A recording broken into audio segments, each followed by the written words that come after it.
आणि यानंतरची बातमी आहे कुंभमेळ्यातल्या श्रमदानाची, जे श्रमदान शैक्षणिक वर्तुळामध्ये वादाचा विषय ठरले।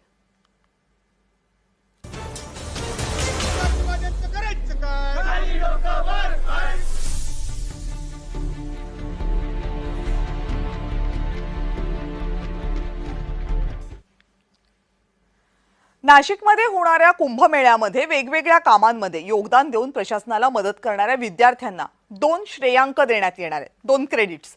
प्रामुख्याने नाशिक जिल्ह्यातल्या महाविद्यालयांसाठी सावित्रीबाई फुले पुणे विद्यापीठानं हा निर्णय घेतलाय। येत्या काही दिवसांमध्ये या निर्णयाला अंतिम स्वरूप दिलं जाणार आहे। पुणे विद्यापीठानं अजब निर्णय घेतलाय असं विद्यार्थ्यांचं म्हणणं आहे आणि त्यांचा संताप आहे। या निर्णयाच्या विरोधात विद्यार्थ्यांनी आंदोलन सुरू केले। विद्यार्थ्यांसोबत बातचीत केली आमचे प्रतिनिधी रोहन कदम यांनी।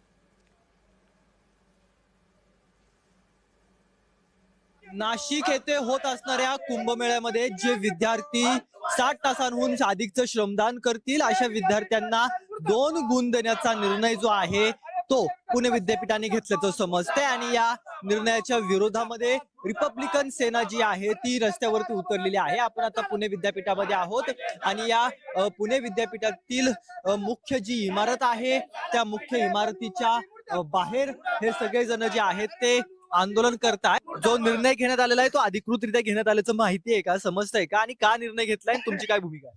सगळ्यात पहिलं माझं सांगणं आहे की या भारत देशात लोकशाही आहे, ठोकशाही नाहीये।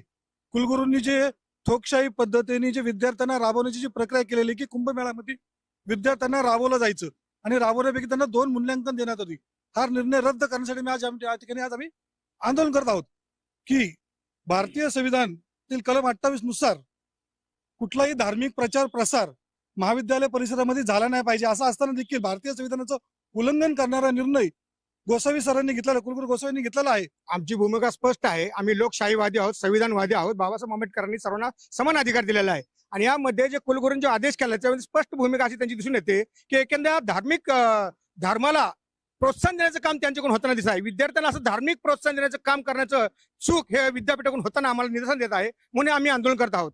जर हा निर्णय रद्द झाला नाही तर भविष्य काळामध्ये याचे परिणाम या कुलगुरूच्या दिसतील हे आम्ही तुम्हाला स्पष्ट सांगतो। कॅमेरा पर्सन दीप बिस्लासह रोहन कदम, जय महाराष्ट्र न्यूज पुणे।